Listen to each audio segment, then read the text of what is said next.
এমন সুন্দর জীবন, এমন সুন্দর যৌবন, আহা শক্তির টাইমটা, জীবনের সক্ষমতার সময়। ছোটবেলা তো ভাইয়া দুর্বল, বৃদ্ধ বয়সটাও দুর্বল।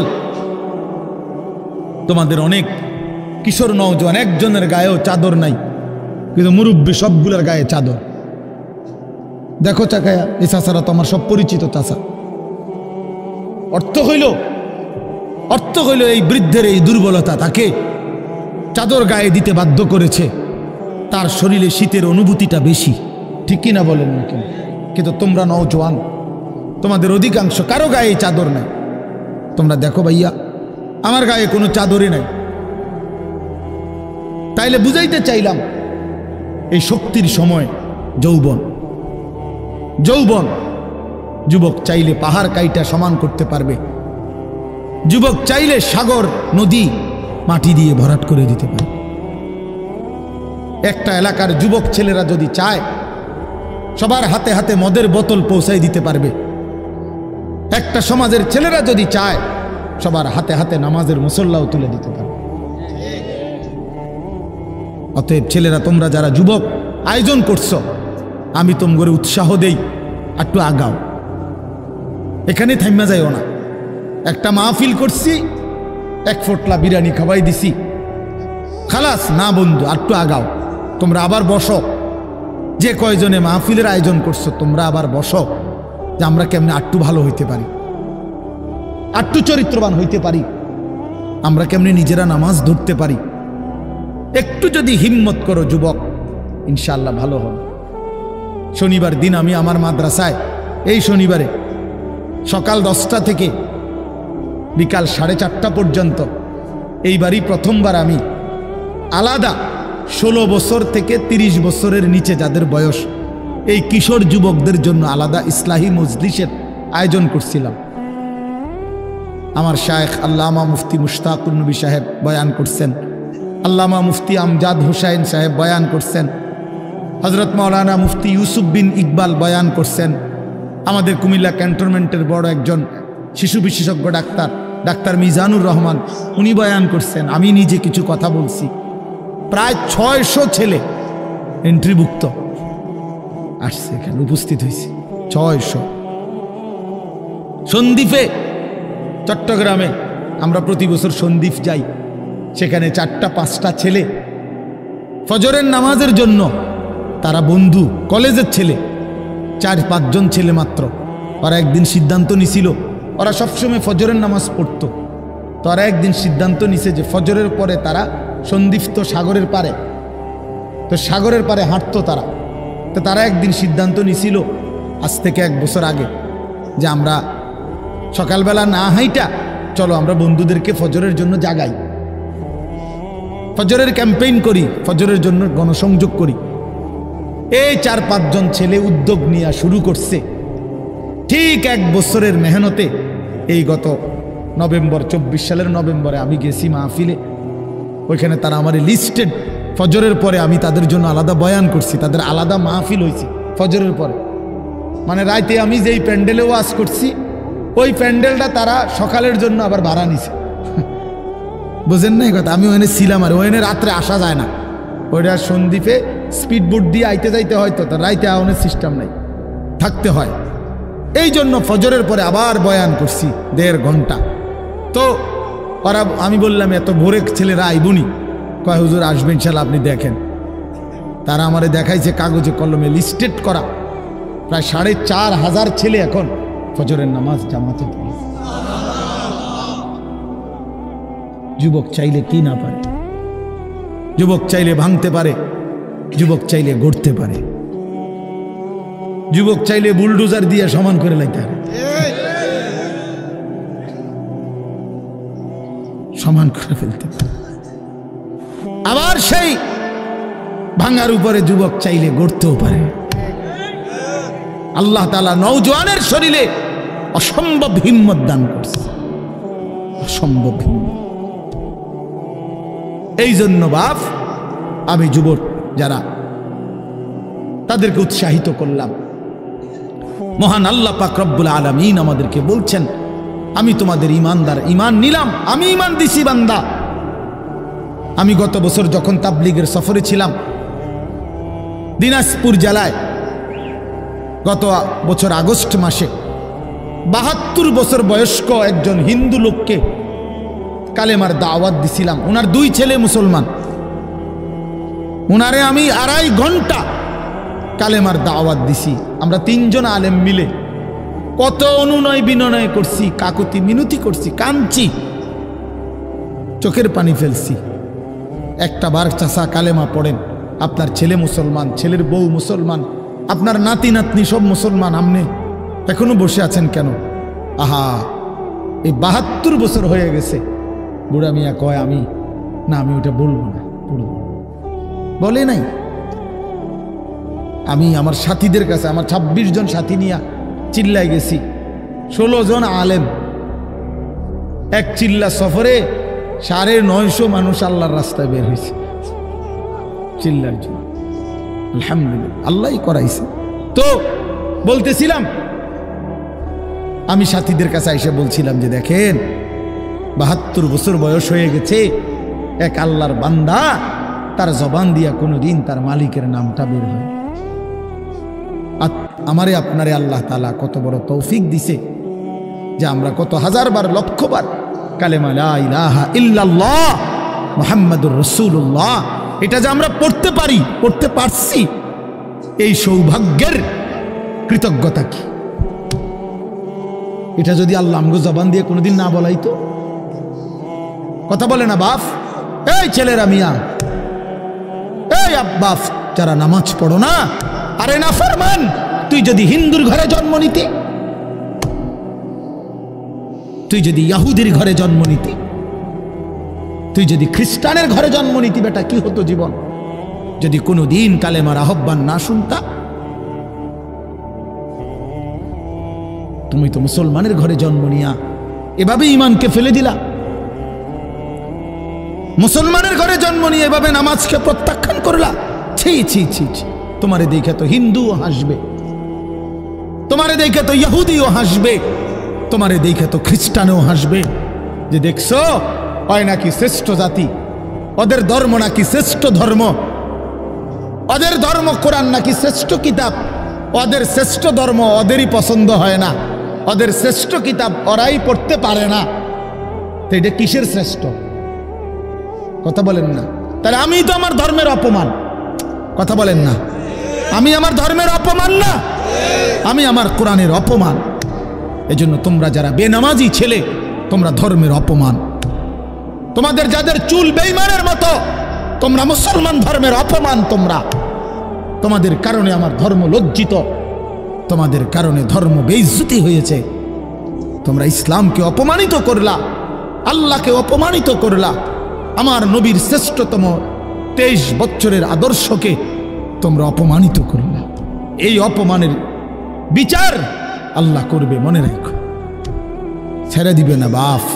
আল্লাহ কোরআনে বলছে, বান্দা আমি 1 সেকেন্ড ছাড়বো না, আমি হিসাব নিব। তুমি আমারে কি মনে করছো বান্দা? বাদুগা খাওয়াইছি দেখিয়া তুমি মনে করছো আমি মাতি না? হ্যাঁ, কিটা মনে করছো? এ পেশাব পায়খানার ভাত তুমি মনে করছো আমি কিছুই বলবো না, কিছুই বলবো না। তুমি জানো না ফেরাউনকে শোয়াইছে কে? তুমি জানো না কারুনকে শোয়াই দিছে কে? তুমি জানো না নমরুদ সাদ্দাতকে নিশ্চিহ্ন করে দিয়েছে কে? তুমি শোনো নাই? তুমি আন্দাজ করো নাই আমি আল্লাহ কেমন? এই পৃথিবীর কত অবাধ্য জাতিকে আমি আল্লাহ ধ্বংস করে দিয়েছি, শোনো নাই? কই, গোটা পৃথিবীর সমস্ত আধুনিক প্রযুক্তি থাকার পরেও তো বাবা আমেরিকার ওই বেঈমানরা, ক্যালিফোর্নিয়ার লস অ্যাঞ্জেলস তাদের একটি স্টেট আগুনে দাবানলে পুরে ছাই হয়ে গেছে। লক্ষ লক্ষ কোটি কোটি মিলিয়ন বিলিয়ন ডলারের এক এক বিল্ডিং। আপনারা মুরব্বীরা মিলিয়ন বিলিয়ন ডলার কি তাই বুঝতেন না? কয়টা আপনি 1 মিলিয়ন বিলিয়ন ডলার কত টাকা? কমপক্ষে 300 টাকার বেশি। মানে আপনি এটি বুঝতেন না, টেহাইডি এইটান বুঝতেন না। কথা বুঝছেন কিনা? হ্যাঁ, আমরা কিতাবে পড়ছি এক বুজুর্গকে, হ্যাঁ, একটা জিনিস দামি ওনার কাছে ছিল, তো ওনার কাছে বলছি এটা আপনি বিক্রি করে দেন। কত মূল্য? উনি বলছে 100 দিরহাম, 100 টাকা। তখন উনি যখন বিক্রি করে দিছে, ওনারে 100 দিরহাম দিছে, তো অন্য কেউ ওনারে পরে বলছে, হায় হায় জনাব, আপনি তো বহুত বড় ঠকছেন, মাত্র 100 টাকা দাম চাইলেন, এটার দাম তো আরো অনেক।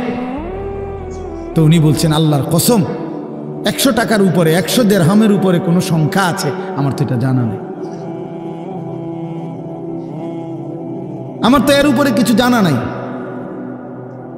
হ্যাঁ, আমার মেজো বোনের বিয়ে যখন হয়েছিল, মেজো বোন, আমি তখন প্রাইমারি শেষ করে মাদ্রাসায় ভর্তি হয়েছি, এই সময় আমার বোনের বিয়ে হয়েছে।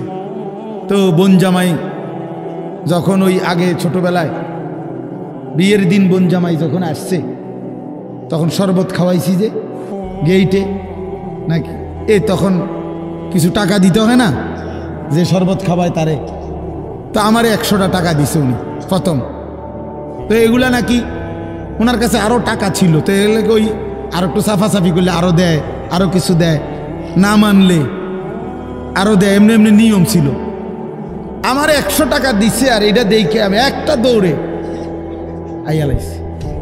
আমার পুরা মনে আছে, একেবারে কসম, আমার পুরো এখনো মনে হইলো আর এই কথাটা। আমার একেবারে আমার ভাই, চাচাতো ভাইটাই বা অন্যরা এত দমকাইছে, বেউকুফ, 100 টাকা লইয়া দুধ দিয়ে আইয়ালাইছ। আমি বলছি, আমি তো আসলে এর চাইতে বেশি টাকা জীবনে আর দেখি নেই। তো বলতে চাইলাম, হাজার হাজার কোটি কোটি মিলিয়ন ডলারের এই বাড়ি ভবন, এগুলো পৃথিবীর সর্বাধুনিক প্রযুক্তি দিয়ে, অত্যাধুনিক প্রযুক্তি থাকা সত্ত্বেও, আধুনিক সরঞ্জামাদি থাকার পরেও বাফ আল্লাহর দেওয়া আযাবে আগুনে যখন জ্বলছে, এই কয়দিন হইল কোনো বেঈমানে 1 সেকেন্ডের জন্য আগুন নিভাইতে পারে নাই। 14,000 ফায়ার সার্ভিস কর্মী একসাথে আপনার পানি দিছে, আরো বাড়ে, আগুন আরো বাড়ছে। তার মানে বোঝা গেল, বাবা, পৃথিবীর কারো শক্তি মূলত কোনো শক্তি না, আল্লাহ শক্তির সামনে, আল্লাহর ফায়সালার সামনে। আল্লাহ যদি ভালো রাখে তাইলেই ভালো থাকা। হ্যাঁ, আপনার টাকা তো আছে 1000 কোটি টাকা, কিন্তু আপনার ফেড অসুখ, আপনি টেহা দিয়ে কিনবেন। আপনার টাকা তো আছে লক্ষ কোটি টাকা, কিন্তু আপনার তো ডায়াবেটিস, আপনি কিনবেন টাকা দিয়ে? কি করবেন? আপনি 7,000 ধন হইলেও কি লাভ হবে আপনার? এই জন্য আমি অনুরোধ করছি, আমরা মোমেন, আল্লাহ আমাদেরকে বলছে এটাই কথা, সকলেই আল্লাহর কথা শুনবে এটা জরুরি না, এবং সবার সৌভাগ্য হবে এটাও জরুরি না। আসমানের ফায়সালা, আল্লাহ তাআলার ফায়সালা। আল্লাহর কথা বলতে পারা এটাও সৌভাগ্য, শুনতে পারা এটাও সৌভাগ্য, ইন্তেজাম করতে পারা এটাও সৌভাগ্য। যালিকা ফাদলুল্লাহি ইউতিহি মান ইয়াশা। আল্লাহ তাআলা বলছেন, এটা আল্লাহ তাআলার ফজল, অনুগ্রহ, দয়া, তিনি যাকে ইচ্ছে করেন দিয়ে থাকেন, তিনি যাকে ইচ্ছে। হযরতে বেলাল রাদিয়াল্লাহু তাআলা আনহু, ওনার বাড়ি মক্কা মদিনা না, অনেক দূরে, কিন্তু উনি মুসলমান হয়েছেন, সাহাবী হয়েছেন। হযরতে হুযাইফা, নবীজির সাহাবী, ওনার বাড়ি মক্কা মদিনা না, ইয়ামান, উনি মুসলমান হয়েছেন, সাহাবী হয়েছেন। হযরতে সালমান, ওনার বাড়ি মক্কা মদিনা না, ওনার বাড়ি ইরান, পারস্য, তো উনি সেখান থেকে আল্লাহ আনাইছে, উনি কালেমাওয়ালা হয়েছে। হযরত আবু হুরায়রা রাদিয়াল্লাহু তাআলা, বিখ্যাত সাহাবী, সবাই নাম জানে। আবু হুরায়রার নাম সবাই জানেন না? উনিও কিন্তু মক্কা মদিনার মানুষ না, উনি দাউস গোত্র, এটা অনেক দূরের, কিন্তু সেখান থেকে আল্লাহ ওনাকে আনাইয়া মুসলমান হয়েছেন, সাহাবী হয়েছেন। কিন্তু আবু জেহেল বাড়ির কাছে, আল্লাহর ঘর কাবার সবচেয়ে কাছে, সর্বপ্রথম বাড়ি যার কাবা ঘরের পরে আবু জেহেলের বাড়ি। জানেন এটা? আবু জাহেলের ঘরের আগে কারো ঘর নেই, কারো ঘর ছিল না। নবীজির ঘরও আরো পিছনে ছিল, সবার ঘর পিছনে। কাবা ঘরের সবচেয়ে নিকটতম প্রতিবেশী ছিল আবু জাহেল। তো কি হয়েছে এতে? কিন্তু বদনসিব, আবুল আহাব কাছে ছিল, বঞ্চিত। এই জন্য এটা আসমানের ফয়সালা। এত কাছে থেকে বঞ্চিত হলো কেন? এত দূরের থেকে আসলো কেন? বুঝছেন না হিসাবটা? তাহলে মূলত ফয়সালাটা কার? ইউতিহি মান ইয়াশা।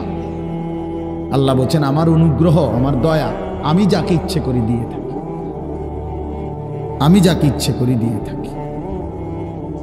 এই জন্য বললাম আর কি, আমি সবাই শুনতে পারবে, শুনবে এটা জরুরি না। আল্লাহ যাকে পছন্দ করে, ইচ্ছে করে, তাকে আল্লাহ তাআলা দ্বীনের বুঝ দান করে। হাদিসের মধ্যে আছে মাইয়ুরিদিল্লাহু বিহি খায়রান ইউফাক্কিহু ফিদ্দীন। আল্লাহ যার ভালো চান, কল্যাণ করতে চান, তাকেই আল্লাহ তাআলা দ্বীনের বুঝ দান করে, দ্বীনের বুঝ দান করে। নবীজি বলেন ইজা আরাদাল্লাহু বিআবদিন খায়রান ইস্তা'মালাহু। আল্লাহ যখন তার কোনো বান্দার ব্যাপারে ভালোর ফয়সালা করে, তো আল্লাহ তাআলা তাকে কাজে লাগান। সাহাবীরা জিজ্ঞেস করছে কিভাবে কাজে লাগায়? কাইফা ইস্তা'মিলুহু, হে আল্লাহর রাসূল আল্লাহ তাকে কাজে লাগান কিভাবে? তো নবীজি বলেন ইউওয়াফিকুহু লিআমালিন ক্বাবলাল মাউত। আল্লাহ যাকে ভালো চান তাকে মৃত্যুর আগে আগে নেক আমল করার তৌফিক দান করেন। এটাই তারে কাজে লাগাইছে যে ঠিক আছে তোমারই দিয়ে আমি আমার সেজদা দেওয়াবো, তোমারই দিয়ে আমি আমার ঘরের খেদমত নেব, তোমারই দিয়ে আমি আমার কোরআনের খেদমত নেব। আল্লাহ তাকে আমলের তৌফিক দিয়ে থাকেন। তাইলে এই জন্য বললাম, এটা সব সময় মনে রাখবে, আল্লাহর দেওয়া তৌফিক ছাড়া বান্দা নামাজ পড়তে পারে না। বাত আল্লাহ সবাইকে খাওয়ায়, সেজদা আল্লাহ সবাইকে দিয়ে দেওয়ায় না। দুনিয়ার প্রয়োজন আল্লাহ সকলের প্রয়োজন পূরণ করে। জন্তু জানোয়ার, কুকুর বিড়াল, সাপ বিচ্ছু, কাফের মুশরিক বেঈমান নাস্তিক মুরতাদ, এদের সকলের দুনিয়াবি প্রয়োজন আল্লাহ পূরণ করে। এই খানা পিনা, পেশাব পায়খানা, হ্যাঁ জরুরত, এগুলো তো আল্লাহ তাআলা জন্তু জানোয়ারেরও পূরণ করে। কিন্তু সেজদা, আল্লাহর গোলামি, আল্লাহর ইবাদত সবাইকে দিয়ে আল্লাহ করায় না। আল্লাহ যাকে পছন্দ করে, ইচ্ছে করে, তাকেই আল্লাহ তাআলা তার দ্বীনের জন্য কাজে লাগায়, আল্লাহর ইবাদতের তৌফিক দান করে। এই জন্য এটা সবসময় মনে রাখতে হবে। নবী সাল্লাল্লাহু আলাইহি ওয়াসাল্লাম দোয়া করতেন যে আল্লাহ আমার ইবাদত, আপনার ইবাদত সুন্দরভাবে করার জন্য আপনি আমারে সাহায্য করেন। আপনি সাহায্য না করলে হবে না, আপনি তৌফিক না দিলে হবে না। আল্লাহুম্মা লা মানিআ লিমা আ'তাইতা। আপনি দিলে বাধা দিবে কে? আপনি না দিলে দিবে কে? আপনাকে বাদ দিয়ে কারো কোনো চেষ্টায় কি লাভ হবে? কোনো লাভ হবে। এই জন্য এটা অনেক বড় ইহসান, আল্লাহ তাআলার দয়া। আল্লাহ যাকে পছন্দ করেন, ইচ্ছে করেন, দয়া করেন, আল্লাহর ইচ্ছা হয় আল্লাহ তাকে কোরআন পড়তে দেয়, দ্বীন মানতে দেয়, আল্লাহকে সেজদা করতে দেয়। আর এমনি বাকিদেরকে আল্লাহ খাওয়ায় পড়ায়। এটা একটা কমন ব্যাপার। আল্লাহ তাআলা বলছেন আমি অনুগত অবাধ্য সবাইকেই খাওয়াই। কাফের মুশরিক বেঈমান কারো রিজিক দুনিয়াবি আমি আটকাই না। এই জন্য আল্লাহ তাআলা ফেরাউনকেও রিজিক দিছে, মুসা নবীকেও রিজিক দিছে না? নমরুদকেও রিজিক দিছে, ইব্রাহিম আলাইহিস সালামকেও রিজিক দিছে। আল্লাহ তাআলা আবু জেহেল, আবুল আহাবকেও রিজিক দিছে, নবী সাল্লাল্লাহু আলাইহি ওয়াসাল্লামকেও রিজিক দিছে। তাহলে দুনিয়ার প্রয়োজন সকলের পূরণ করছে, সকলের। কিন্তু আখিরাত সমান না, আখিরাত ভিন্ন। আখিরাত শুধুই ইমানদারের। পরকালের সুখ শান্তি নিয়ামত শুধুই ইমানদারের, শুধুই সেজদাওয়ালার। কোরআন শরীফে আছে আল্লাহ তাআলা বলবে কুলু ওয়াশরাবু হানিআম বিমা কুনতুম তা'মালুন।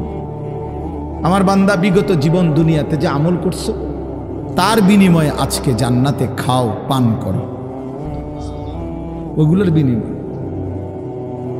কুলু ওয়াশরাবু হানিআম বিমা আসলাফতুম ফিল আইয়ামিল খালিয়া।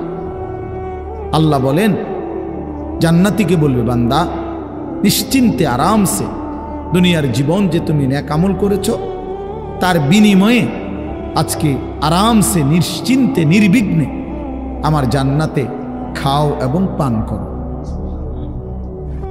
জাযাআম বিমা কানু ইয়ামালুন। আল্লাহ তাআলা বলেন, জান্নাতের এই নিয়ামত বান্দা তোমাকে দিলাম কিসের বিনিময়ে? জাযাআম বিমা কানু ইয়ামালুন। ওই যে দুনিয়ায় আমল করেছিলে তার বিনিময়। এ তোমার সেজদার বিনিময়, এ তোমার রুকুর বিনিময়, এটা তোমার জিকিরের বিনিময়, আমার গোলামের বিনিময়, আমার বন্দিগির বিনিময়। এই জন্য আখিরাত শুধুই মুমিনের জন্য, পরকাল শুধুই ঈমানদারের জন্য। এই জন্য আল্লাহ তাআলার তৌফিক ছাড়া বান্দা আমল করতে পারে না, নামাজ পড়তে পারে না, সেজদা দিতে পারে না। কত ছেলে দেখেন না, চোখের সামনে এক ওয়াক্ত নামাজ পড়ে না, জানেও না সে মানুষের বাচ্চা নাকি জানোয়ার, এটাও জানে না। হাইওয়ান কিনা না মানুষ বলতে পারে না। কে পাঠাইলো, কেন পাঠাইলো, কে সৃষ্টি করলো, কেন সৃষ্টি করলো, কি জন্য আসলো, কিচ্ছু জানে, কিছুই জানে না। লক্ষ্য উদ্দেশ্যহীন, গন্তব্যহীন এক পাগল, মাতাল, ছাগল, যা মন চায় তাই করে, যা মন চায়। এটা জিন্দিগি আর কি। এ তো লক্ষ্য উদ্দেশ্যহীন জীবন, জন্তু জানোয়ারের জীবন।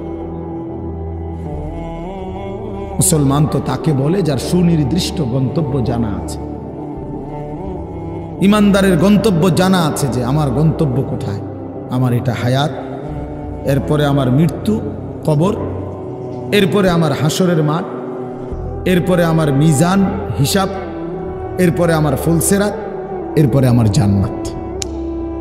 আমার টার্গেট জানা আছে, আমার গন্তব্য জানা আছে। আমি থামবো সেদিন, জান্নাতে যাব যেদিন। আমার টেনশন দূর হবে সেদিন, আমি জান্নাতে ঢুকবো যেদিন। ওয়াকালু আলহামদুলিল্লাহিল্লাযী আযহাবা আন্নাল হাযান। কোরআনুল কারীমের মধ্যে আছে, আল্লাহ তাআলা বলেন, জান্নাতি বান্দা জান্নাতে ঢুকে বলবে, আল্লাহ আপনার প্রশংসা করছি, আজকেই আমার চিন্তা পেরেশানি জীবনের তরে শেষ হলো। আজ আমি জান্নাতে ঢুকলাম, এবার আমি নিশ্চিন্ত হলাম, নিশ্চিন্ত হলাম। আর কোনোদিন এই জান্নাত থেকে বের হতে হবে না। আল্লাহ তাআলা বলছেন, আর কখনোই এখান থেকে বের হইতে হবে না। খালিদিনা ফিহা আবাদা, চিরস্থায়ী। চলেন বাপ, এই জন্য বললাম নিজেদের ছেলে, নিজেদের মেয়ে, নিজেরাও ইনসাফের সাথে ভাইবেন যে আপনি আখিরাত চিনেন কিনা। আপনার ছেলে মেয়েগুলো যেই জীবন পরিচালনা করতেছে, এতে কি মনে হয়, এতটুকু আন্দাজ করা উচিত যে আমার ছেলে আসলে আখিরাত চিনে কিনা, আমার ছেলের সামনে কোনো গন্তব্য আছে কিনা, নাকি এই মোবাইল, নারী, ছবি, জিনা, ব্যভিচার, মদ, জুয়া, নাচ, গান, উলঙ্গ দৃশ্য, হালাল হারামের কোনো বাজ বিচার নাই, পাক নাফাকের কোনো বাজ বিচার নাই, লজ্জা শরম হায়া কিচ্ছু নাই। যখন যা মন চায় খাইতেছে, হ্যাঁ, যা মন চায় তাই করতেছে। তো এই খামখেয়ালি জীবন, যখন যা মন চায় তাই, হালাল হারাম, জায়েজ না জায়েজের জীবন, যার পার্থক্য নাই, আল্লাহ তাআলা কোরআনে বলছে তার উদাহরণ হলো ফামাসালুহু কামাসালিল কালব, কুত্তার মতো। হ্যাঁ, এটা কোরআন শরীফের আয়াত। ওই জীবন কুত্তার জীবন, কুকুরের জীবন। এই জন্য আমি সবসময় এটা বুঝি, বেনামাজির জিন্দেগি কুত্তার জিন্দেগি। এই ফজরের নামাজ না পড়ে যে জানোয়ারগুলো ঘুমায় থাকে, এগুলা কুকুরের জিন্দেগি। খালাস। এই সুদখোরগুলো যে জিন্দেগি কাটায়, এগুলো কুকুরের জিন্দেগি। এই হারামখোরগুলো যে জীবন কাটায় এটা জানোয়ারের জীবন। কোরআন শরীফের আয়াত এটা। ওয়াত্তাবা হাওয়াহু ফামাসালুহু কামাসালিল কালব। আল্লাহ বলছে মনের ইচ্ছা মতো যে চলে, আল্লাহর হুকুমের পরোয়া করে না, হালাল হারাম এর পার্থক্য যে মানে না, আল্লাহ বলছে তার উদাহরণ কামাসালিল কালব, কুত্তার মতো, কুকুরের মতো। ইন তাহমিল আলাইহি ইয়ালহাস আও তাতরুকহু ইয়ালহাস। আল্লাহ বলছে কুকুরের স্বভাব, দৌড়ানি দিল জিব্বা লম্বা করে হাঁফায়, ছেড়ে দিল দাঁড়ায়া দাঁড়ায়া জিব্বা লম্বা করে হাঁফায়, জিব্বা লম্বা করে হাঁফায়, এমন করে। এ কুকুরের স্বভাব। পেলেও অতৃপ্ত, না পেলেও অতৃপ্ত, থাকলেও অশান্তি, না থাকলেও অশান্তি। কারণ হারাম করছে, নাফরমান যে, আল্লাহর অবাধ্য যে, পাক নাফাক, হালাল হারাম, যার কাছে সুদ আর ব্যবসা একই রকম মনে হয় সে কি মানুষ নাকি? যার কাছে আপন বউ পরের মহিলা সমান মনে হয়, নিজের বউও দেখে, মানুষের বেডিও দেখে, তো তার কাছে কি কোনো হালাল হারামের পার্থক্য আছে কি? তো সে জানোয়ার না, তো জানোয়ার কে? সে জানোয়ার না, তো জানোয়ারটা কে? তাইলে বলে ইনসাফের কথা বলে, নাহলে বিচারে কর কি কয়। এই জন্য এটা সবসময় মনে রাখবেন, জওয়ান হন আর বুড়া হন, আমি হই আর আপনি হন, হালাল হারামের পার্থক্য যার মধ্যে নাই, কুকুরের মধ্যে কোনো হালাল হারামের পার্থক্য নেই, কুকুরের মধ্যে পাক নাফাকের কিছু নেই, কারণ যেহেতু সে জানোয়ার। কিন্তু মানুষ যে ইনসান, তার সৃষ্টিগত সত্তার মধ্যে হালাল হারামের অনুভূতি থাকতে হবে। মুসলমান তাকেই বলবে যার মধ্যে জায়েজ না জায়েজের পার্থক্য আছে, হালাল হারামের অনুভূতি আছে, পাক নাফাকের অনুভূতি আছে। কোরআনুল কারীমে আল্লাহ তাআলা এটা বলছেন। এজন্য নবীজি বলছেন আল হালালু বাইয়িন ওয়াল হারামু বাইয়িন। যেটা হালাল এটা স্পষ্ট, যেটা হারাম এটাও স্পষ্ট। নবীজি বলেন আমি অন্ধকারে রেখে যাই নাই উম্মতকে, একটা সেকেন্ডের জন্য আমি আমার উম্মতকে আড়ালে রেখে যাই নাই, সব কিছু আমি স্পষ্ট বলেছি। হালালগুলোও পরিষ্কার করে দিছি, হারাম যা তাও স্পষ্ট করে দিয়েছি।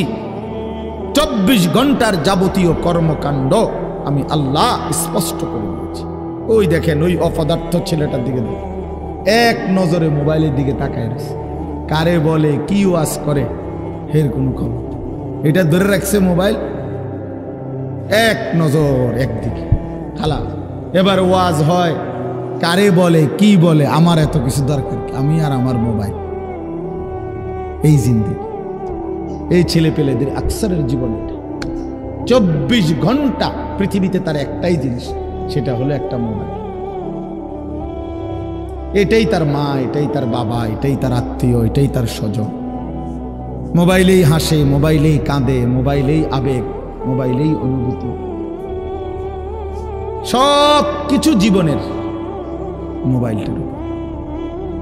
কোত্থেকে আসলো, কে বানাইলো, কে সৃষ্টি করলো, কেন পাঠাইলো, কে আমারে বানাইলো, আমি কোত্থেকে আসলাম, কেন রাত হয়, কেন দিন হয়, আমার কোনো দায়িত্ব আছে কিনা আমার আল্লাহর পক্ষ থেকে, কিচ্ছুর কোনো সামান্যতম বুঝ বুদ্ধি আকল দিমাগ কিচ্ছু।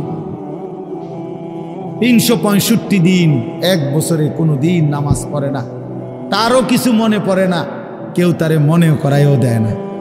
কই তার বাপ কেডা, তার মা কি, কেউ একটু বলেও না যে কিরে বাপ তুমি যে এক ওয়াক্ত নামাজ পড়ো না, তুমি মুসলমানের বাচ্চা হইলা কেন, তুমি মানুষের বাচ্চা হইলা কেন। তার মা একটাবার বলে না, মায়ে কেমন সন্তানেই কেমন। আমার খুব আফসোস লাগে, এটা খুব আফসোস। মাঝে মাঝে মনটা চায় যে কি আসলে কি মুসলমান এত পাষাণ হইল কেমন?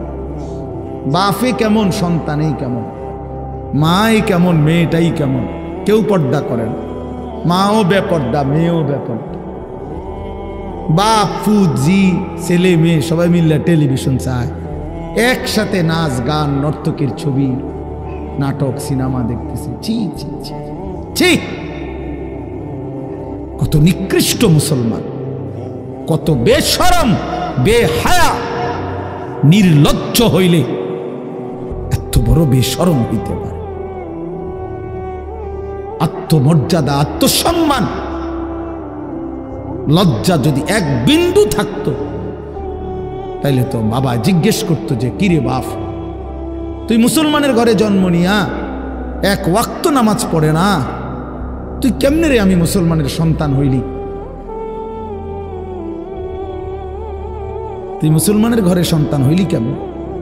আরে এইটা তো আগে বুঝাপড়া করার বিষয় ছিল। তোর বিদেশ, তোর চাকরি, তোর দাখিল, তোর এসএসসি বেড়া এডি বাদ দে বেড়া, থো বেড়া এডি পরের কথা বেড়া। আগে তুই মুসলমানের বাচ্চা কিনা আগে এটা বল বেটা।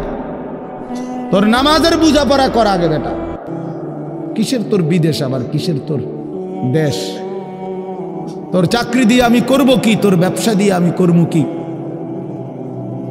তোর উপার্জন খাইয়া আমি করবো কি বেটা? তুই তো হারাম কর, তো নাফরমান।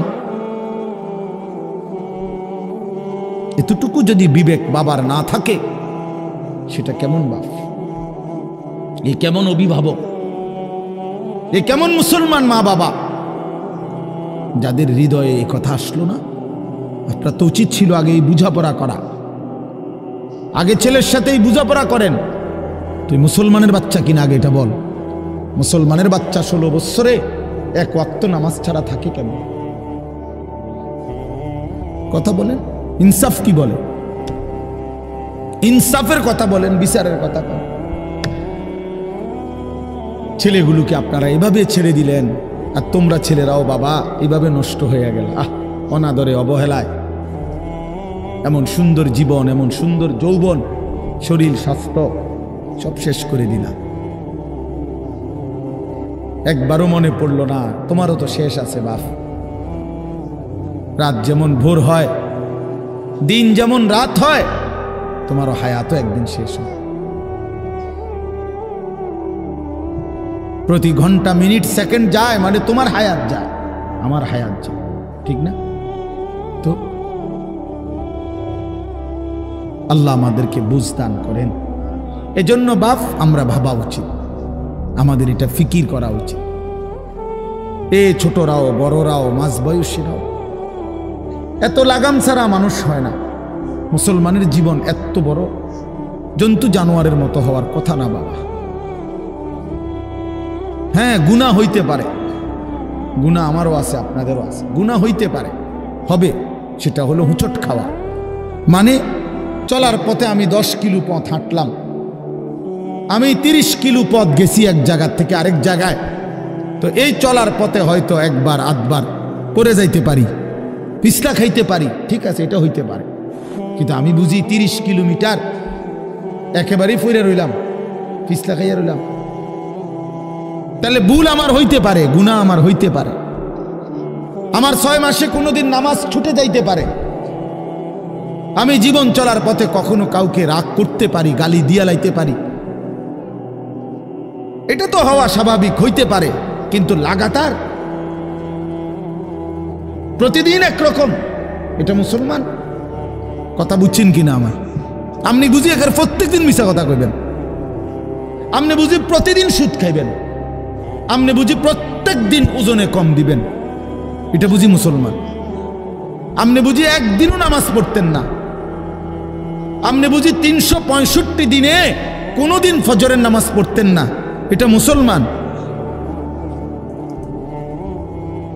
তো এটা তো হুচট খাওয়া না, এটা তো গাদ্দারি, এটা তো ইচ্ছা করে ঠান্ডা মাথায় ধীরে সুস্থে ভেবে চিনতে আল্লাহর সাথে গাদ্দারি করতেছে, আল্লাহরে বুড়া আঙ্গুল দেখাইতেছে যে দেখো কইলা কেন সেজদা দিতাম না, চাই কিতা করতাম।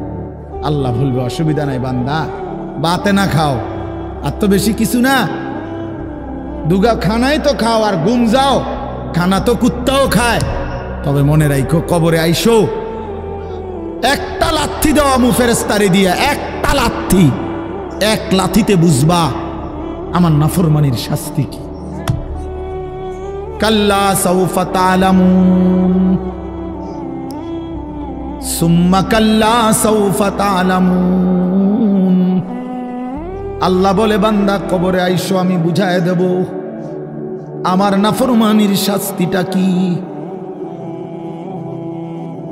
ফেরেশতা দুই কান বরাবর, আল্লাহর নবী বলছেন নাফরমানের কবরে ফেরেশতা ফায়াদরিবু দারবাতান বাইনা উযুনাইহি, দুইটা কান বরাবর ঘাড়ের মধ্যে প্রত্যেকটা আঘাত করবে লোহার হাতুড়ি দিয়ে। ফায়াসিহু সাইহাতান, নাফরমান কবরে এত জোরে চিৎকার করবে ইয়াসমাউহা মান ইয়ালিহি ইল্লা সাকালাইন। আল্লাহর নবী বলেন দুনিয়াবাসী মানুষ এবং জিন ব্যতীত আল্লাহর সব সৃষ্টি ওই বেঈমানের কবরের চিৎকার শুনতে পাবে, এমন জোরে চিৎকার দিবে।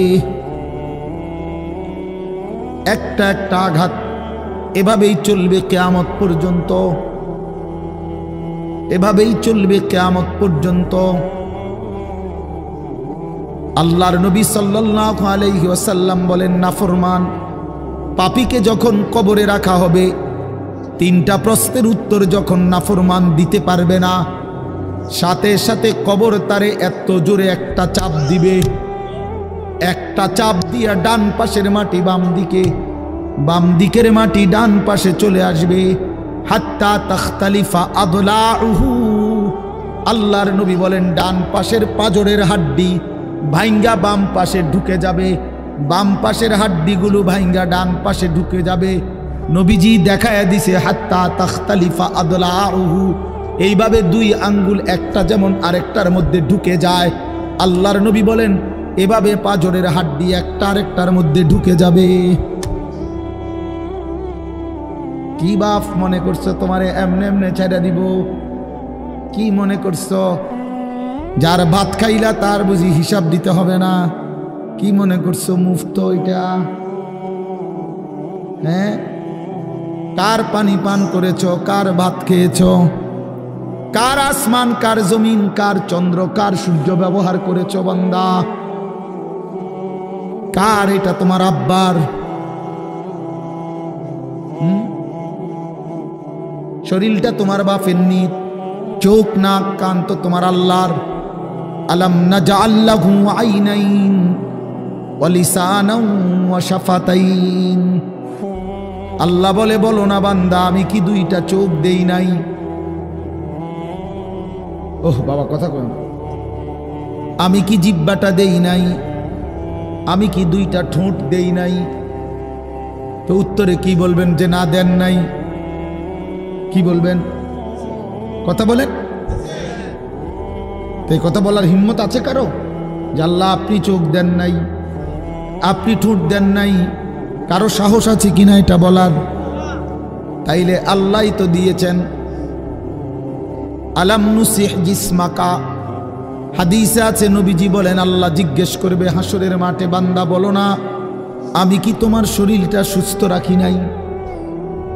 ওয়া নুরভিকা মিনাল মা, আমি কি প্রতিবার তৃষ্ণার্ত অবস্থায় তোমারে আমি আল্লাহ তো আমি কি পানি পান করাই নাই? আমি তো পানি পান করিয়েছিলাম, আমি তো তৃষ্ণা নিবারণ করেছিলাম, আমি তো ক্ষুধার চাহিদা পূরণ করেছিলাম, আমি তো কায়নাতের সূর্য চন্দ্র আলো বাতাস দিয়েছিলাম।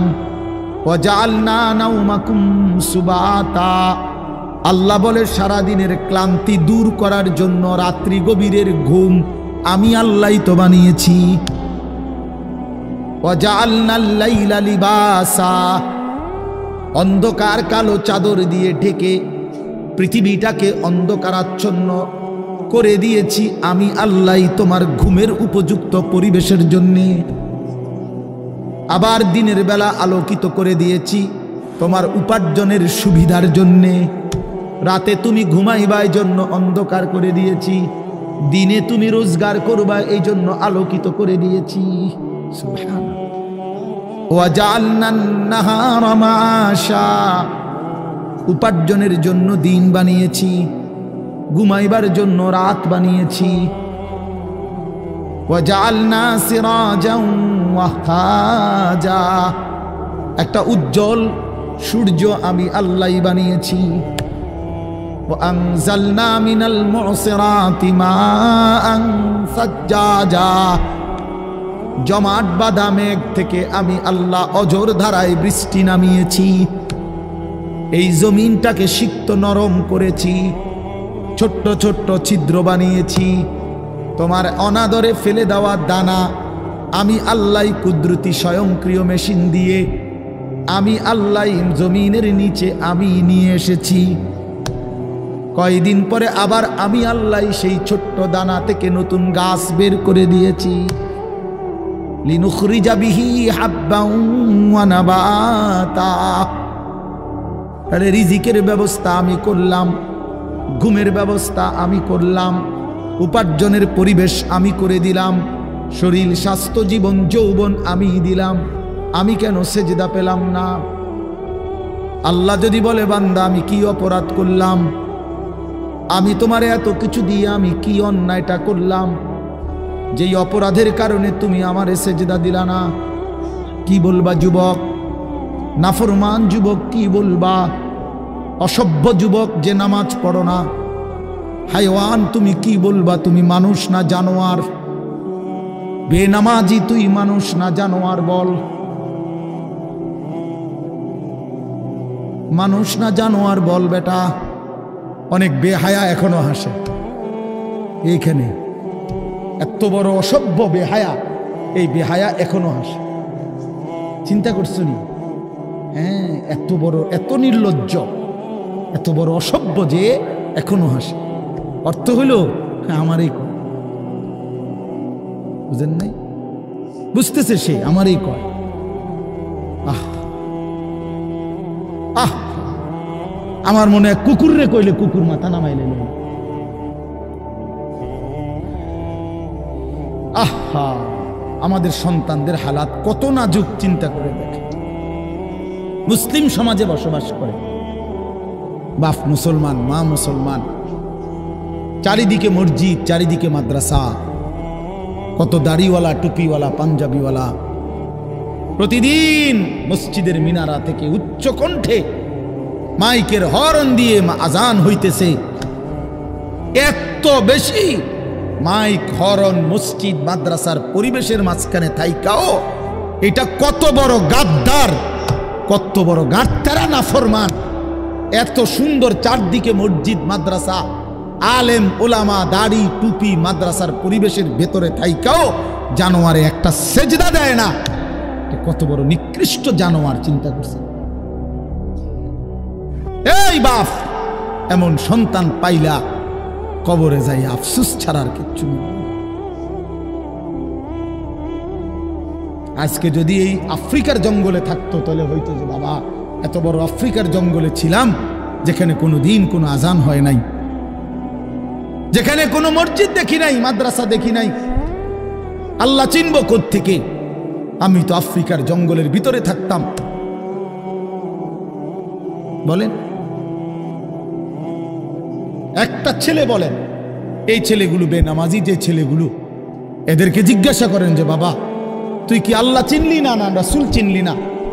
তুমি বাবা কি মসজিদ চিনলা না, মাদ্রাসা চিনলা না? কোনোদিন কি কোরআন দেখলা না? কারো লাশ, কারো জানাজা, কারো কবর কিছুই দেখো নাই? কিচ্ছুই তোমার কলজার মধ্যে কোনো এক বিন্দু কোনো বিবেক অনুভূতি জাগাইলো না? শুধু নারী, শুধু একটা মোবাইল, শুধু একটা ছবি, শুধু একটা অশ্লীল দৃশ্যের কাছে হেরে গেলা। ছেলেরা বলো বাবা, তোমরা বলো, কার কাছে হাইরা গেলা? কেমনে হাইরা গেলা তুমি? তোমার বাপ মুসলমান, মা মুসলমান, তোমার ঘর মুসলমান, তোমার দাদা দাদি, নানা নানি, চাচা মামা, ফুফা খালু সব মুসলমান। তোমার এলাকার চারদিকে আজান হয়, তোমার মহল্লার প্রত্যেক গলিতে গলিতে মাদ্রাসা আছে। কোরআনের ঘর আছে, তোমারই কোনো না কোনো চাচাতো ভাই, মামাতো ভাই, ফুফাতো ভাই, আত্মীয় কেউ না কেউ হাফেজে কোরআন আছে, আছে না? তালেবে ইলম আছে, মাদ্রাসায় পড়ুয়া আছে। এত কিছু দেখার পরেও যার কলিজায় এক ওয়াক্ত নামাজ পড়তে মন চায় না, তার দিল পাথরের চাইতে শক্ত, তার দিল জন্তু জানোয়ারের দিলের চাইতে নিকৃষ্ট। কারণ এ বড় শক্ত হারামি, মনে রাখে। সে কিছুই মনে করে না আল্লাহকে, কিছুই মনে।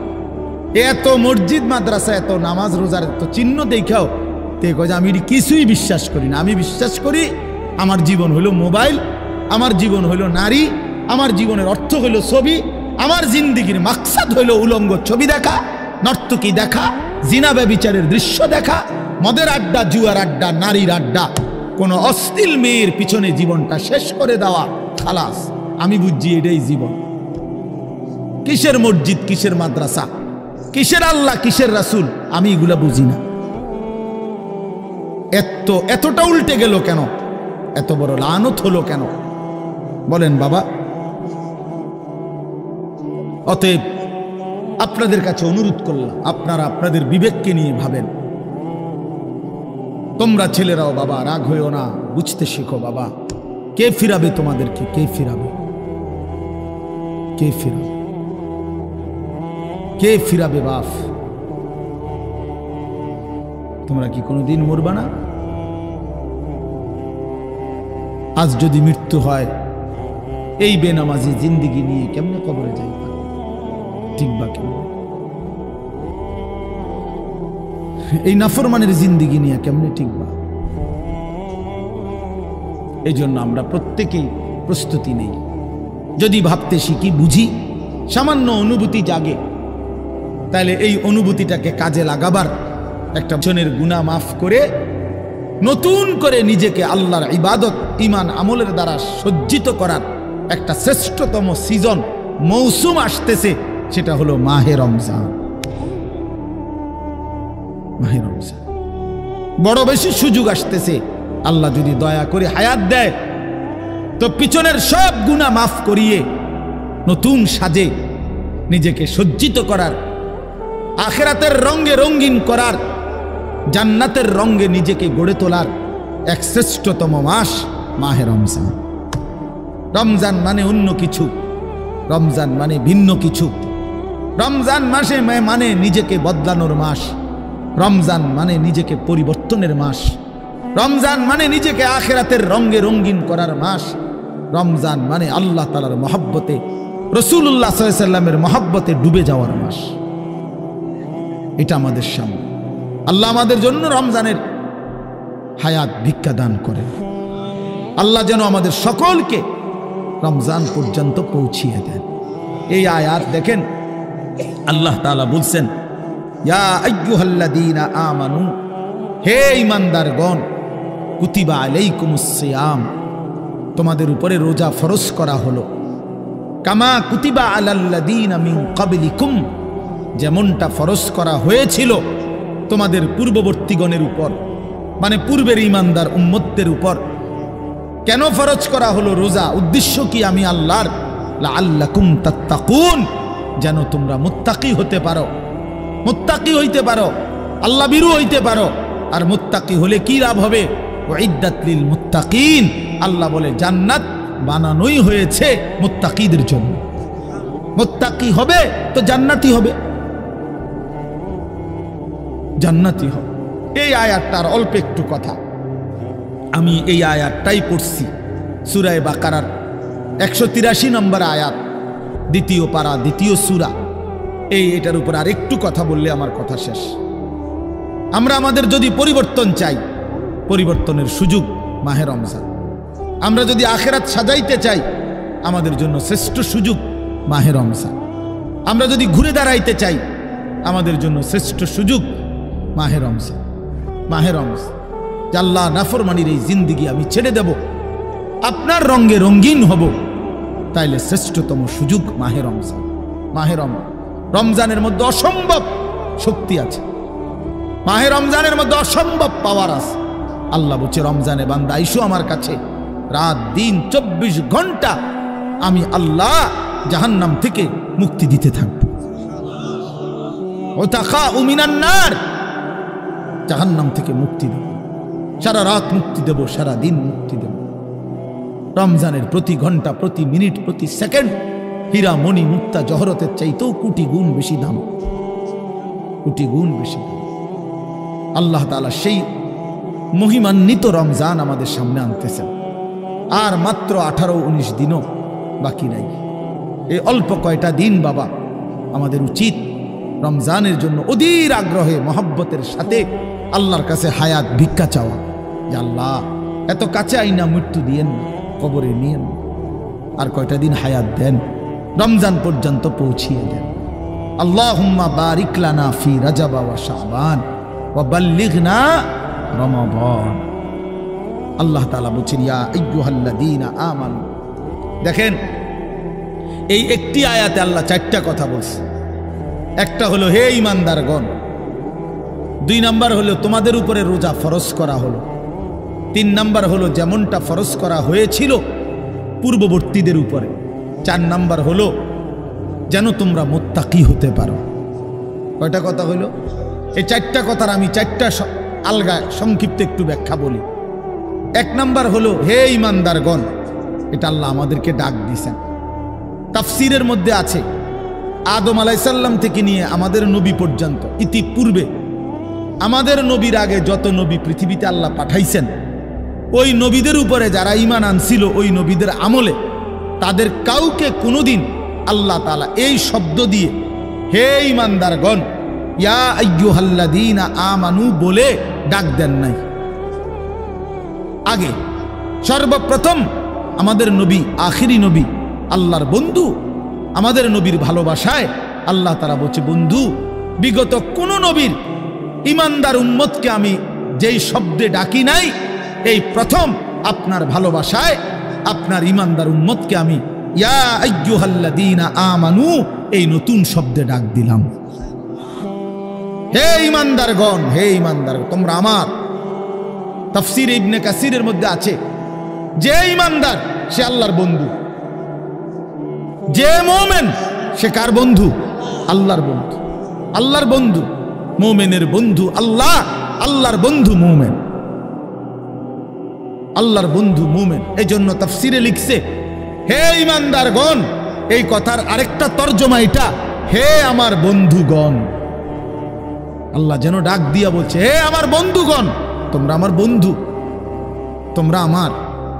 আমি বানাইছি বহু জনেরে, তোমরা বানাইছি আমার জন্য, আমার জন্য। তোমরা আমার, তোমরা আমারে মেনে নিয়েছ, তোমরা আমার কালেমা পড়েছ, তোমরা আমার রাসূলকে মেনে নিয়েছ, অতএব তোমরা আমার। তোমাদের কালেমা লা ইলাহা ইল্লাল্লাহ মুহাম্মাদুর রাসূলুল্লাহ এটা আমি গ্রহণ করলাম, গ্রহণ করে আমি নিলাম, এই জন্যই আমি তোমাদেরকে ডাক দিলাম। তুমি বলছো আমি এনে ভর্তি অমুক, ওই যে আমারে মোহাম্মদে বলছে তার ছোট ভাই হাফেজ মুশাররফ, কয় আমার আজকে বললো যে হুজুর ভর্তি করামু আপনার মাদ্রাসায়, তো কি কোন সময় আমু, ফরম নিয়ম কানুন কি? আমি এত কথা তোমার দরকার কি, হাতে ভর্তি হইব সারছে তো আর কি। তার মানে আমি বলতে চাইছি তারে কি বুঝাইলাম, তোমার এত নিয়ম কানুনের দরকার কি, আমি তারে নিলাম, খালাস আমি ভর্তি নিলাম। তাইলে অর্থ হইল আল্লাহ তাআলা বলছেন বান্দা তোমার কালেমা আমি নিলাম, তোমার ঈমান আমি নিলাম, এজন্য আমি তোমারে মুমিন বলে ডাক দিলাম। আল্লাহ কাউকে নিজের করে ডাক দেওয়া, খোদার কসম এটা তার জীবনের সবচেয়ে বড় পাওয়া। যদি দিল থাকতো তাইলে আমরা বুঝতাম। এক এমপি সাহেব যদি কারো নাম নেয়, এক মন্ত্রী সাহেব কারো নাম নেয়, আর তারে যদি কেউ আইয়া কয় আজকে তো মন্ত্রী সাহেবের কাছে গেছিলাম আর উনি তোমার নাম নিছে, তোমার কথা ভালো কইছে, বাবা হেতে বেটা তো মানে ঠ্যাঙালগি দিয়ে আটতে লাগবে। হ্যাঁ বাইতে ইয়া ঘরে বেড়ি কথাবার্তা সাবধান কও, আগের মতো নাই, যেরুম মনে করছে এরুম না। কি কিছে মন্ত্রী সাহেব আজকেও আমার নাম রয়েছে জিঙ্গাও, মানে সে এটাকে খুব গৌরবের মনে করবে, ঠিকই না বলেন না কেন? সবার কাছে ঘুরে ঘুরে বলার চেষ্টা করবে আমি কিন্তু মন্ত্রীর পরিচিত। হাদিসের মধ্যে আছে এক সাহাবী উবাই ইবনে কাব রাদিয়াল্লাহু তাআলা আনহু, সাহাবীদের মধ্যে নবীজির সবচেয়ে সুন্দর কোরআন শরীফ পড়তেন যিনি, ওনার নাম হলো উবাই ইবনে কাব। তো এই উনি নবীজি একদিন উনাকে বলছেন, এই সাহাবীকে, যে উবাই এদিকে আসো, তুমি আমারে কোরআন শরীফ পড়ে শোনাও, বুঝছেন? তখন ওই সাহাবী একটু লজ্জিত হয়ে বলতেছি, ইয়া রাসূলুল্লাহ, আমি আপনার সামনে কোরআন পড়ব? অথচ কোরআন তো আমরা আপনার থেকেই শুনি, কোরআন আপনার উপরেই নাজিল হয়, আমি কোন সাহসে আপনার সামনে কোরআন পড়ি? তো নবীজি বললেন, শুনো, মহান আল্লাহ পাক রব্বুল আলামিন জিব্রাইল পাঠাইয়া তোমার নাম নিয়া বলছে তোমার কাছ থেকে আমি কোরআন শুনতে। এই আমরা স্পষ্ট হাদিসে পড়ছি, বিশ্বাস করেন। এই সাহাবী এটা শুইনা 3 বার জিজ্ঞাসা করছে নবীজিরে, আওয়াসাম্মানি আল্লাহ, ইয়া রাসূলুল্লাহ বললেন কি আমার আল্লাহ আমার নাম নিছে? আমার নাম? আরে কোন কি আপনি? নবীজি বলল, হ তোমার নামে তো দিছে। উনি আবার জিজ্ঞাসা করছে, ইয়া রাসূলুল্লাহ সত্যি বলছেন আমার নাম নিয়েছেন আল্লাহ? বলছে, হ তোমার নাম। আবার জিজ্ঞাসা করছেন, হাদিসের স্পষ্ট শব্দ আছে ফাবাকা। 3 বারের পরে এই সাহাবী খুশিতে আনন্দে চিৎকার করে কাঁদতে শুরু করছে আর বলতেছি, ইয়া রাসূলুল্লাহ, এক গোলামের কি পরিমাণ সৌভাগ্য, তার মুনিব তার নাম নিয়েছে। তো আমরা আমাদের কালেমার কি পরিমাণ সৌভাগ্য, আমরা একবার বলেছি কালেমা, আল্লাহ আমাদেরকে ডাক দিছে, ইয়া আইয়ুহাল্লাযীনা আমানু, হে আমার কালেমা ওয়ালারা, তোমরা আমার, তোমরা আমার, আমি তোমাদের ঈমান নিলাম, আমি তোমাদেরকে ডাক দিলাম। এক মুমিনের কি পরিমাণ খুশি হওয়া উচিত আপনি শুনেন। 29 নম্বর পারায় একটা সূরা আছে, সূরায়ে মুরসালাত। এই যে এর আগে একটা সূরা আছে, সূরায়ে দাহর, কোরআনুল কারীমের 76 নম্বর সূরা, 2 পৃষ্ঠাওয়ালা ছোট সূরা। এই সূরাটার মধ্যে জান্নাতের বর্ণনা সবচেয়ে সুন্দর, মানে জান্নাতের বর্ণনা হৃদয় কারা এই সূরাতে আছে। এই সূরাটা যেদিন নবীজির উপরে নাজিল হয়েছে, সেদিন নবীজির সামনে একজন কালো রঙের সাহাবী বসা ছিলেন। ওয়াইন্দাহু রাজুলুন আসওয়াদ, কালো একজন রঙের সাহাবী বসা ছিল, উনি বসা ছিলেন। এই সময় এই সূরাটা নাজিল হয়েছে, নবীজি উনাগরে শুনাইছে সূরাটা। তো এই সূরার মধ্যে জান্নাতের এমন হৃদয়গ্রাহী বর্ণনা। এই সাহাবীটা সামনে যিনি বসা কালো রঙের সহজ সরল সাহাবী, উনি এই সূরা এটা শুইনা জান্নাতের আশায় খুশিতে একটা চিৎকার দিছে, এক চিৎকারে হাদিসে আছে উনি ওইখানেই ইন্তেকাল করছে এখানে। তখন আল্লাহর নবী বলেন, ওয়াল্লাহি লাকাদ আখরাজা নাফসা সাহিবিকুমুশ শাওকু ইলাল জান্নাহ। নবী বলেন, আল্লাহর কসম, জান্নাতের প্রবল আকাঙ্ক্ষায় তোমাদের বন্ধু জীবন দিয়ে দিল। নিকাল যায় দম তেরে কদমোं के नीचे, यही दिल की हसरत, यही दिल की आरज़ू है। এটা উর্দু শের আর কি, অর্থ হইল, হে প্রিয়তম, তোমার পায়ের নিচে জীবন দিলাম, জান দিয়ে দিলাম, আর এটাই ছিল আমার সারা জিন্দেগীর তামান্না, দিলের আকাঙ্ক্ষা, যে তোমার জন্য আমি জীবন দেব, আর সেটাই দিয়ে দিলাম। নিকাল যায় দম তেরে কদমোं के नीचे, তোমার কদমের নিচে আমার জান গেল। यही दिल की हसरत, এটাই ছিল দিলের আকাঙ্ক্ষা। এজন্য আজকে ছেলেরা কোথায় জীবন শেষ করে দিচ্ছ? এমন সুন্দর জীবন, এমন সুন্দর যৌবন, আহা, শক্তির টাইমটা, জীবনের সক্ষমতার সময়। ছোটবেলা তো ভাইয়া দুর্বল, বৃদ্ধ বয়সটাও দুর্বল। তোমাদের অনেক কিশোর নওজোয়ান একজনের গায়েও চাদর নাই, কিন্তু মুরব্বী সবগুলোর গায়ে চাদর। দেখো চাকায়া, এই চাচারা তো আমার সব পরিচিত চাচা। অর্থ হইল এই বৃদ্ধের এই দুর্বলতা তাকে চাদর গায়ে দিতে বাধ্য করেছে। তার শরীরে শীতের অনুভূতিটা বেশি, ঠিক কিনা বলেন না কেন? কিন্তু তোমরা নওজোয়ান, তোমাদের অধিকাংশ কারো গায়ে চাদর নাই। তোমরা দেখো ভাইয়া, আমার গায়ে কোনো চাদরই নাই। তাইলে বুঝাইতে চাইলাম এই শক্তির সময় যৌবন। যুবক চাইলে পাহাড় কাইটা সমান করতে পারবে। যুবক চাইলে সাগর নদী মাটি দিয়ে ভরাট করে দিতে পারবে। একটা এলাকার যুবক ছেলেরা যদি চায়, সবার হাতে হাতে মদের বোতল পৌঁছাই দিতে পারবে। একটা সমাজের ছেলেরা যদি চায়, সবার হাতে হাতে নামাজের মুসল্লাও তুলে দিতে পারবে।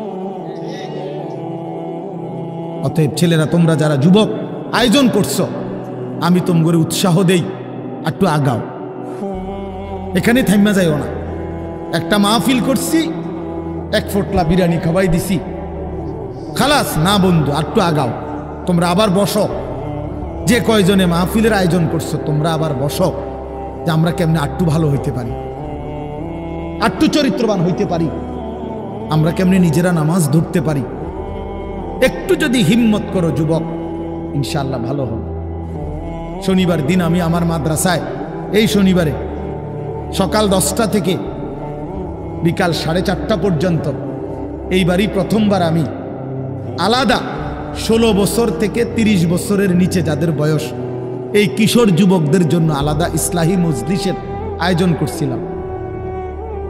আমার শায়েখ আল্লামা মুফতি মুশতাকুর নবী সাহেব বয়ান করছেন, আল্লামা মুফতি আমজাদ হুসাইন সাহেব বয়ান করছেন, হজরত মাওলানা মুফতি ইউসুফ বিন ইকবাল বয়ান করছেন, আমাদের কুমিল্লা ক্যান্টনমেন্টের বড় একজন শিশু বিশেষজ্ঞ ডাক্তার মিজানুর রহমান উনি বয়ান করছেন, আমি নিজে কিছু কথা বলছি।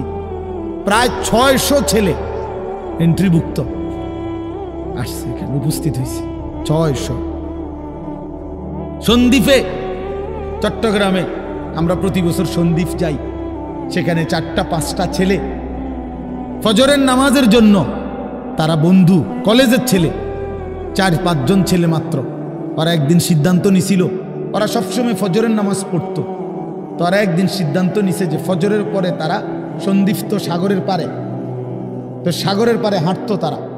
তো তারা একদিন সিদ্ধান্ত নিছিল আজ থেকে 1 বছর আগে, যে আমরা সকালবেলা না হাইটা চলো আমরা বন্ধুদেরকে ফজরের জন্য জাগাই, ফজরের ক্যাম্পেইন করি, ফজরের জন্য গণসংযোগ করি।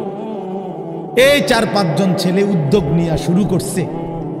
ঠিক 1 বছরের মেহনতে এই গত নভেম্বর, 24 সালের নভেম্বরে আমি গেছি মাহফিলে, ওইখানে তারা আমার লিস্টেড, ফজরের পরে আমি তাদের জন্য আলাদা বয়ান করছি, তাদের আলাদা মাহফিল হয়েছে ফজরের পরে। মানে রাইতে আমি যেই প্যান্ডেলে ওয়াজ করছি, ওই প্যান্ডেলটা তারা সকালের জন্য আবার ভাড়া নিছে।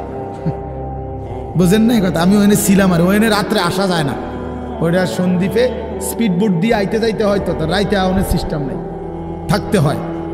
এই জন্য ফজরের পরে আবার বয়ান করছি 1.5 ঘন্টা।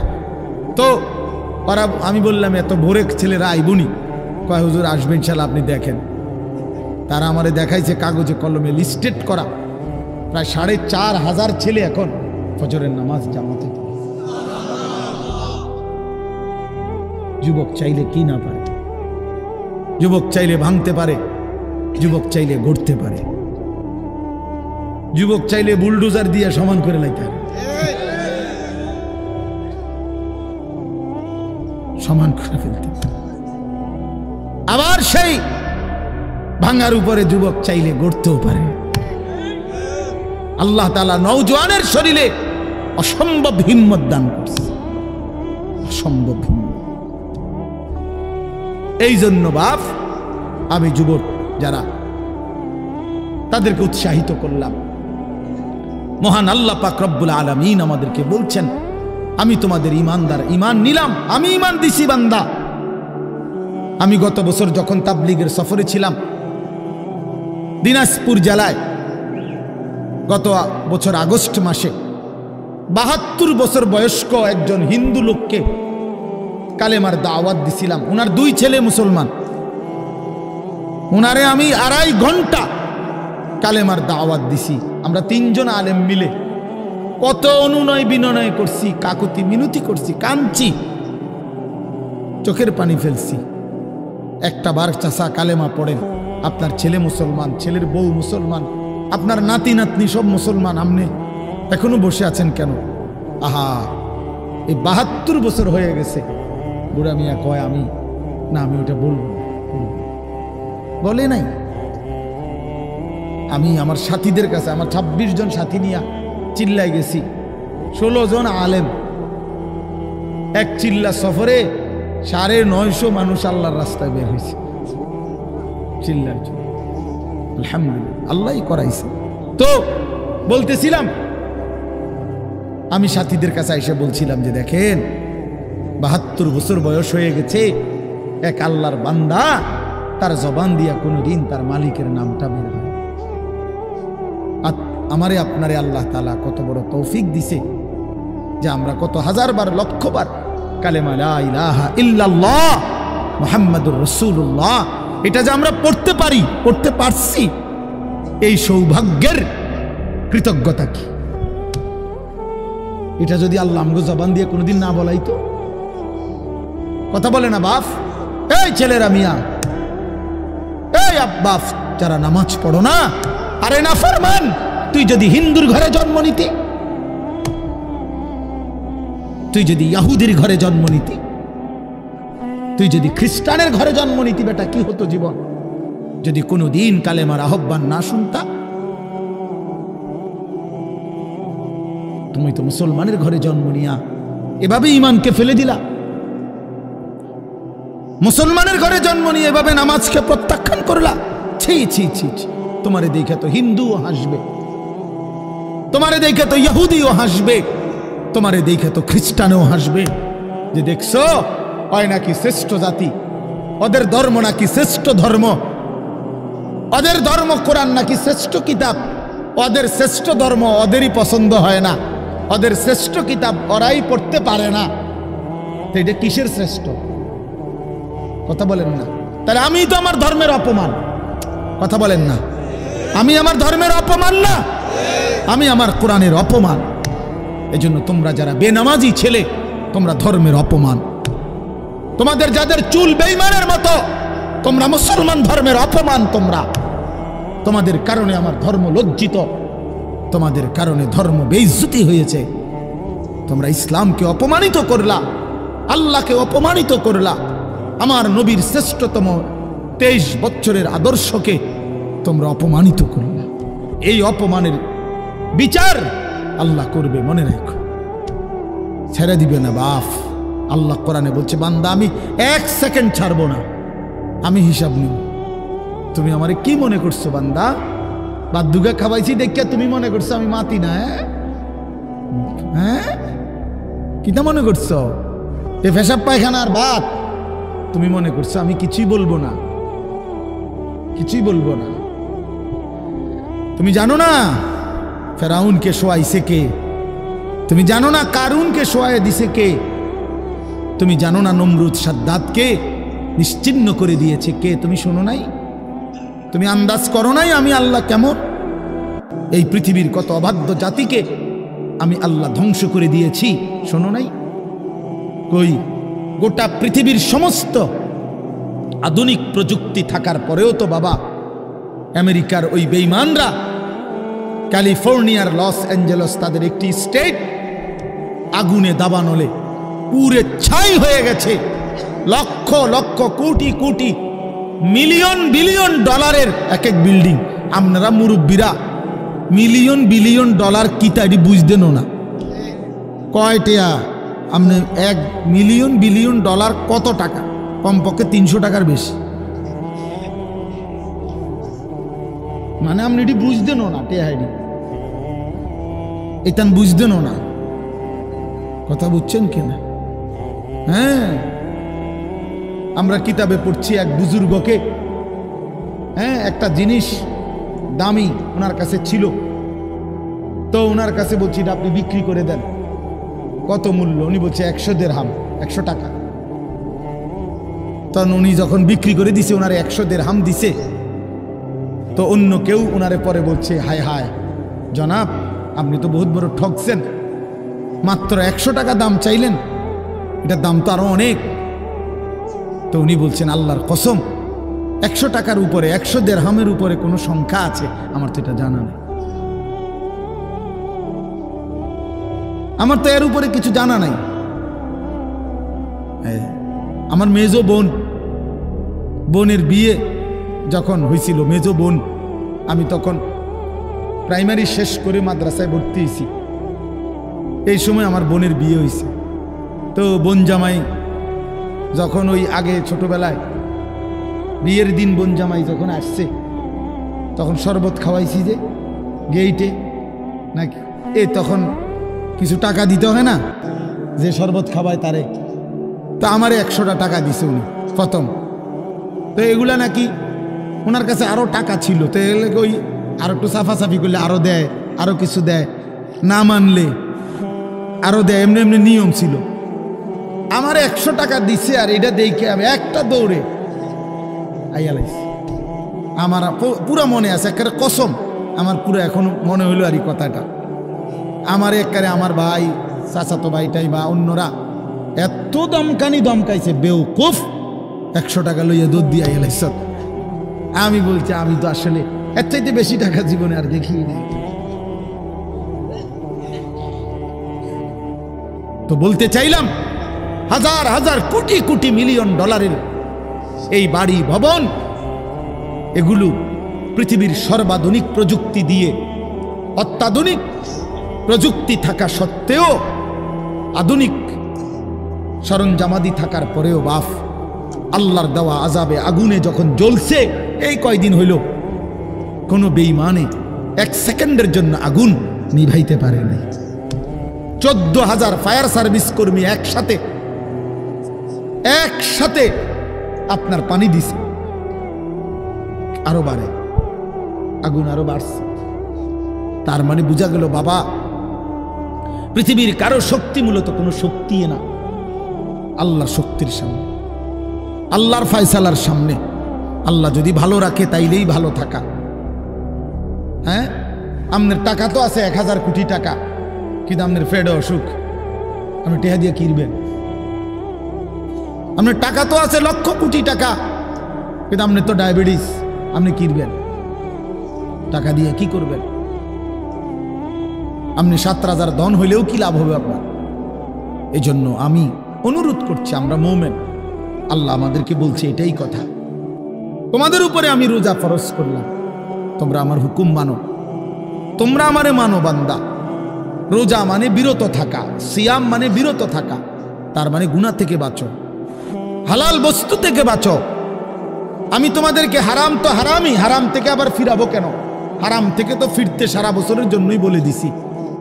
তো আমি রমজান মাসে তোমাদের 3টি হালাল খাবার হালাল ছিল, পানি হালাল ছিল, হালাল স্ত্রী হালাল ছিল। আমি রমজানের 30টা দিন, একটা মাসে তোমাদের জন্য খাদ্য, পানি, স্ত্রী, এই 3টা জিনিস হালাল বস্তু আমি হারাম করে দিলাম।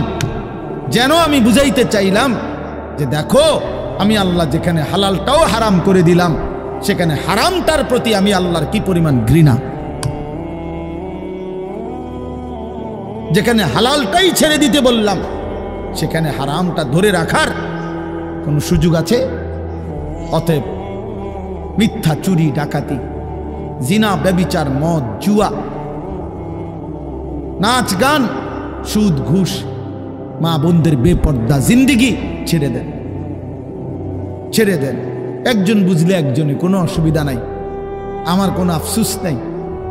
আমি সব সময় ফেরিওয়ালার মতো আমি বুঝি, একজনই শুনুক, একজনই যদি ভাবে আলহামদুলিল্লাহ, সংখ্যা দিয়ে আমি কি করব? বুঝেন নাই? 10 কোটি মানুষ আমারে মনে করেন আলগি দিছে, তো কি হইছে?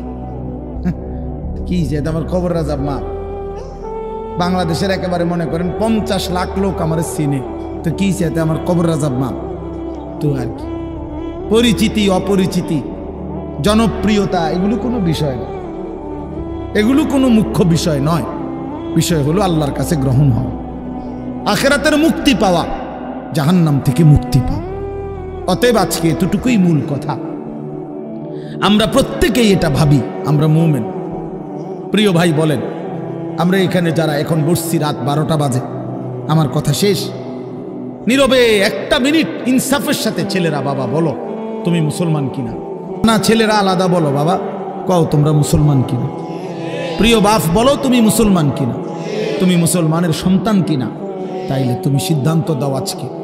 বয়স্ক যারা আছেন তারা আপনারা বসা থাকেন, কিন্তু তোমরা যারা 30 বছরের নিচে ছেলে, তোমাদের বয়স বুঝে শুনে ধোঁকা দিও না, আল্লাহর সাথে ধোঁকা করো না, আল্লাহর সাথে মস্কারি করো না। হাদিসের মধ্যে আছে এক লোক নবীজির সামনে বাম হাত দিয়ে খাইতেছিল, মুসলিম শরীফের হাদিস। নবীজি তারে বলছে ডান হাতে খাও, তখন সে বলছে আমি ডান হাতে খাইতে পারি না। নবীজি বলছে তাইলে আর পারবাও না। কসম আল্লাহর, ওই হাদিস আছে। সাহাবী বলে ওই লোক আর কোনোদিন ডান হাত মুখের কাছে আনতে পারে নাই, কারণ সে তো মূলত মিথ্যা বলছিল, অহংকার করে বলছিল। এই জন্য আমি অনুরোধ করছি, তোমরা যারা 30 বছরের নিচে আছো ছেলে বাবা, তোমরা দিল থেকে বুঝে শুনে তোমরা নিয়ত করে দাঁড়াও, যে এই কথার নিয়তে দাঁড়াও যার ভাল লাগে যে আমি ইনশাল্লাহ চেষ্টা করুম ফজর সহ 5 ওয়াক্ত নামাজ পড়তে। তুমি সিদ্ধান্ত নিয়ে বলো যে আমি চেষ্টা করব, আমি নারী ছবি, অশ্লীল দৃশ্য থেকে, মোবাইলের অশ্লীল ছবি থেকে নিজেকে বাঁচাইবার নিয়ত করলাম, সিদ্ধান্ত করলাম। আল্লাহ তৌফিক দিলেই তো পারবা, ঠিক কিনা বলেন না কেন? অতএব নিয়ত করে হিম্মতের সাথে যে আসলেই হুজুর আমি দিল থেকে বললাম, এই নিয়ত করে দাঁড়াও। যার ভাল লাগে দাঁড়াও, কোনো বাধাবাধকতা নাই, যার মন চায় দাঁড়াও, আমার কোনো জোরাজুরি নাই। বাকি তুমি দিল থেকে বলো, মন থেকে মনে নিয়ত করো, তোমার দিলে তুমি। কারণ তোমার কবর তোমার, আমার কবর আমার। তোমার ঘরে তুমি ফিরবা, আমার ঘরে আমি ফিরব। সবাই রাজি তো ইনশাআল্লাহ? আল্লাহ তাআলা তৌফিক দান করেন। বসো বাপ, আল্লাহ কবুল করে নেন। মনে করো ঠকবা না, মনে রাখো নামাজ পড়ে কেউ ঠকে না, না পড়ে ঠকে। গুনাহ ছেড়ে দিয়ে ঠকবা না, বরং গুনাহ ছেড়ে দিলে দামি হইবা ইনশাআল্লাহ। দামি হইও, নিজে দামি হবা, মনে রাখো দামি। একটা জিনিস শেষ মনে রাখো ছেলেরা, যে কোনো মূল্যে আমরা আলহামদুলিল্লাহ গোটা পৃথিবী নিয়ে আমাদেরও পড়ালেখা করা আছে। সারা পৃথিবীর হালাত আমরাও বুঝি কম বেশ। আমরা জেনারেল লাইনেও পড়ালেখা করছি, কুমিল্লা ভিক্টোরিয়া কলেজ থেকে মাস্টার্স পাস করছি, সরকারি আলিয়া মাদ্রাসা থেকে কামেল পাস করছি, কওমি মাদ্রাসা থেকে দাওরায়ে হাদিস পাস করছি। তাহলে মাটির তলে থাকি না, পৃথিবীর নিয়ে আমরাও গবেষণা ভাবি। কাজে সারা পৃথিবীর যেই পরিস্থিতি বর্তমান এবং আমাদের কোরআন সুন্নাহর যেই ভাষ্য, এই সবগুলো বিশ্বাস করো, একত্রে মিলাইলে এ কথা আমাদের কাছে একেবারে স্পষ্ট। আগামীর পৃথিবী ইসলামের পৃথিবী, আগামীর পৃথিবী কোরআনের পৃথিবী। মনে রাখো বললাম বাপ, তুমি দেখবা, তোমার হায়াতেই দেখবা ইনশাআল্লাহ। এখন যাদের বয়স এই 20, 25, 26, 28, যাদের বয়স 12, 15, তোমরা ইনশাআল্লাহ আগামীর ইসলাম দেখবা, কালেমার বিজয় দেখবা। তোমরা শুনবা যে ফিলিস্তিন বিজয়ী, তোমরা শুনবা সারা পৃথিবীতে কালেমার পতাকা উড়েছে, তোমরা শুনবা ইউরোপ আমেরিকার শক্তি নিশ্চিহ্ন হয়ে গেছে, তোমরা শুনবা ইসরায়েলের কুত্তারা পরাজিত হয়ে গেছে। সেদিন বুঝবা ইমানদারি দামি, সেদিন বুঝবা চরিত্রবান ছেলেটাই দামি, সেদিন বুঝবা নামাজি ছেলেটাই দামি। আর যারা চরিত্র নষ্ট করে ফেলেছ, তুমি ফালতু কোনো না কোনো সিফাত কোনাত পড়ে থাকবে। এই জন্য আমরা দয়া করি ইনশাআল্লাহ প্রত্যেকেই আমরা ইনশাআল্লাহ নামাজ পড়বো তো ইনশাআল্লাহ। ভালো হও, চরিত্রবান হও, নিজের জীবন গঠন করো।